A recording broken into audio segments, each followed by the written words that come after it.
Sarap ng weather dito. Iinit pa yata mamayang hapon din.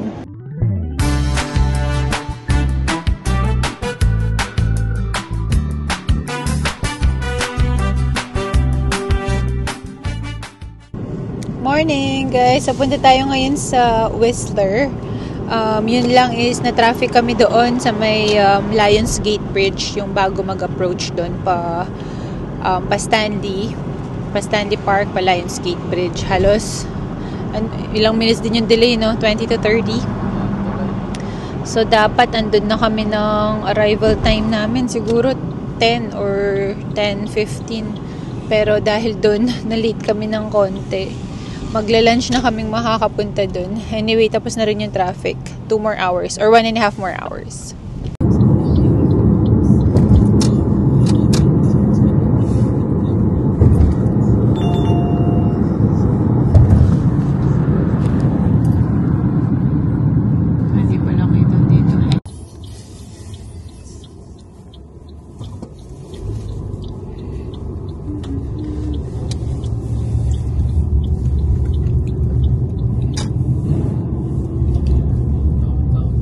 Sobrang dami na congested yun.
After 2 hours and 40 minutes, nakadating din tayo ngayon.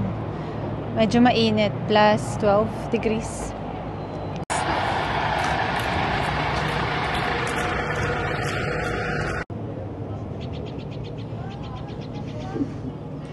Yeah. Mommy, look at that taxi. Yeah, it says Whistler Taxi. Look how many W's they have. Look. Dami, no? Ito yung mga taxi nila dito. Ito yung parking namin dito sa visitor center. Maglalakad ka na lang, andito ka na pala sa village. Parang ano lang, Banff yung vibes. Explore natin. Let's go. Oo nga na.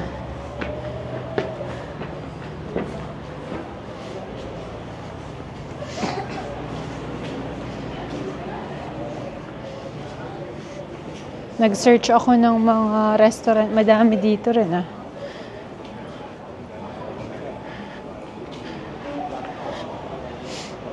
Walking street nila ito. Parang yung sa Banff sinasara pag summertime.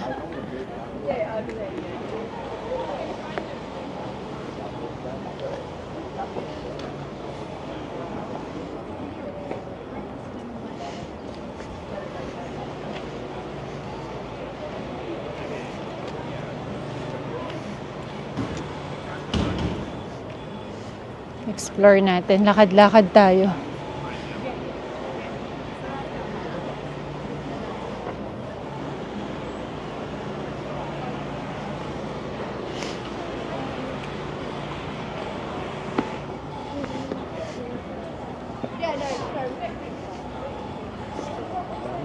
Madaming restaurant nga. Madaming pagpipilian. Dito na tayo mag-lunch kasi alas 11 na rin.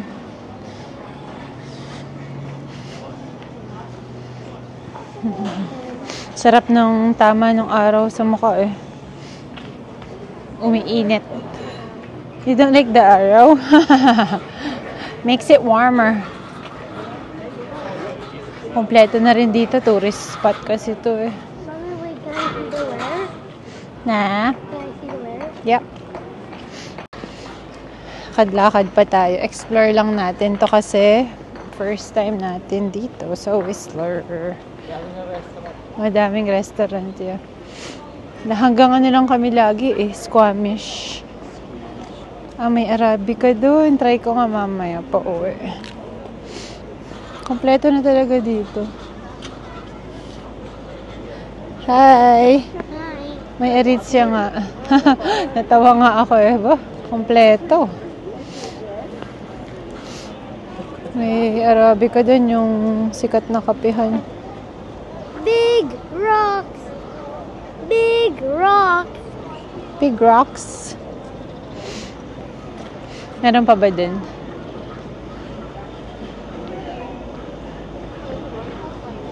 러닝 하면 안 된대. May lamig din eh yung hangin kaya. Sarap ng weather dito.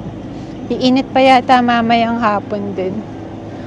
Lakad-lakad lang, hanap ng makain. Lunch na kasi. Saglit lang kami dito. Pag naikutan na, chill konti, and then Shannon Falls. Then balik na. Diretsuhin natin to. Parang isang kabuoang strip. Madami talagang pumupunta dito na para mag-ski. Kompleto. Ayan, bilihan ng mga damit kung hindi ka nakapagdala ng pang ski or pang jacket mo.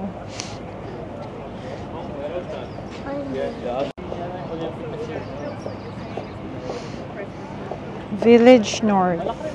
Malaki nga kasi hindi pa namin naikutan yun dun sa kabilang side. Na ito yung parang sa Banff na walking street. Ay, bahay na yan. Baka mga tindahan.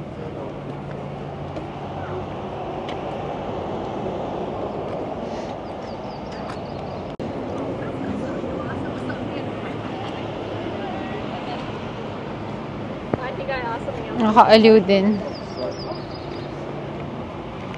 Like it here? Cool SMLs. Whistler Town Plaza. Whistler Town Plaza. Look at that Cow's ice cream one on me. Cow's ice cream. I know that one's Yeah. 40. Mm-hmm. What does 40 mean? Which one? That's the number of their stall. Stall number.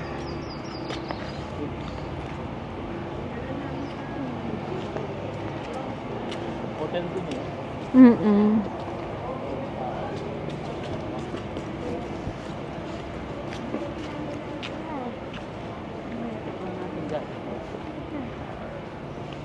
Small head. And look at that girl. Yeah, she's small. Yeah. She's cute. Look at that. Malawak pala tong walking street nila. Mas malawak kaysa dun sa Banff.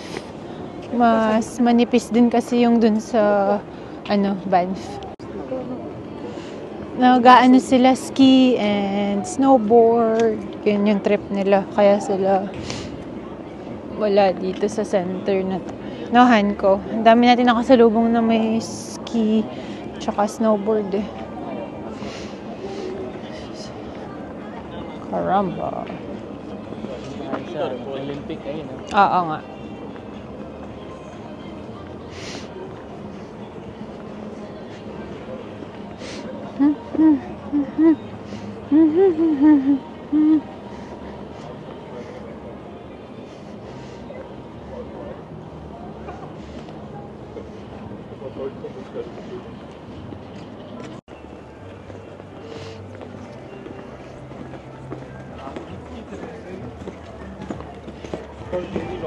Bawal palang magbisikleta dito. Oh. Kasi lakaran talaga siya. Oh, may side pa ng mga... Nice to. Pwedeng humiga din naman siya. Pwede dun sa yellow na upuan. Mag-sunbathing. Ito oh, yung babae nakaupo. Maganda nga. Something different.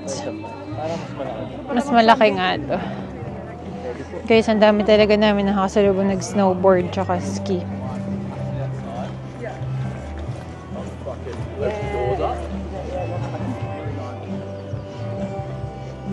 Hello. Why am I going here? Yeah, you don't need to stop. We rode the bike going here? I think so. From the daycare. From daycare. Oo, sige.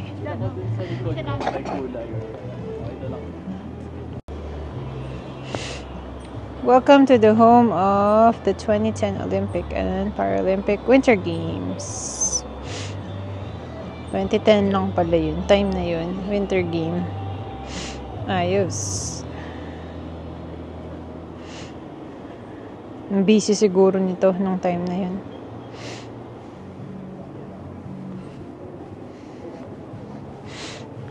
Yan, nagpa-picture lang kami dito.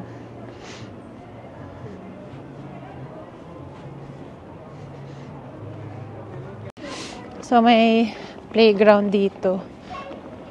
Tapos, may mga shed doon na pwedeng kumain. Enclosed. Kompleto na dito eh. Lahat meron. I mean, madami ng pagpipilian sa kainan and everything. Bilihan. Okay, lakad kami. Lumabas lang kami ng konti sa village. Paglabas, andito pa yung mga kainan. So, sa isang kabuuan talaga siya nung village, yung mga kainan na papaligiran. Walkable lahat. Ayos. May magki-KFC na lang kami. Ayan. May tacos din. Iba-iba. Nariga na. Oh, wow. Ang ganda naman ng mga hydrangea. Hydrangeas ba? Ganda. Ayan, last look bago kami umalis. Dito kami. tumambay for the most part. Ayan. Sa mga ganyan kami kumain. Ang galing nga ng shed nila eh. Balik na rin kami. Hindi na lang namin naikutan yung kabilang end. Pero okay lang. I feel like konti na lang yung doon. Nag-congest din yung mga tao dito. Halos nandito sila sa anong pangalan nito? Sa playground. Halos nandito lahat ng mga tao sa playground. Ngayon, dyan kami kumain sa isa sa mga to. Naglaro din si Kiyang kanina dyan. Parang puno tong playground. Ang galing. Ang cute ng pagkagawa ng playground na to na parang tree. Makailang laro din si Kian dyan. Ayan.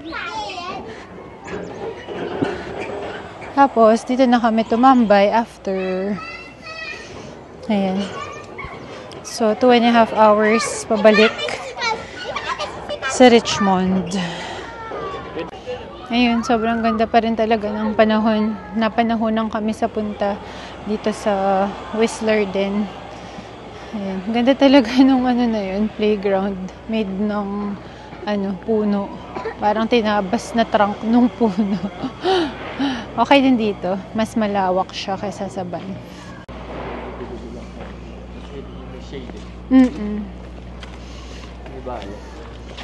Marketplace. Whistler's Marketplace.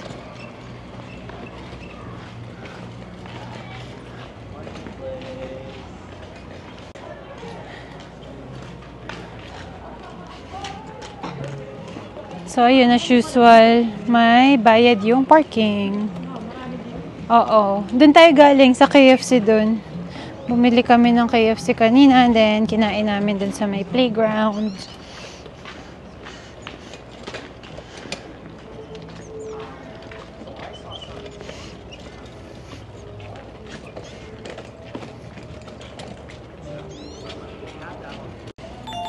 Ayun guys, salamat sa pagsama sa araw namin today. Kahit couple hours lang din yung stay namin dito sa Whistler, na-appreciate namin tong place. Napakaganda. Ayun, thank you sa panonood and we'll see you on our next one. Bye!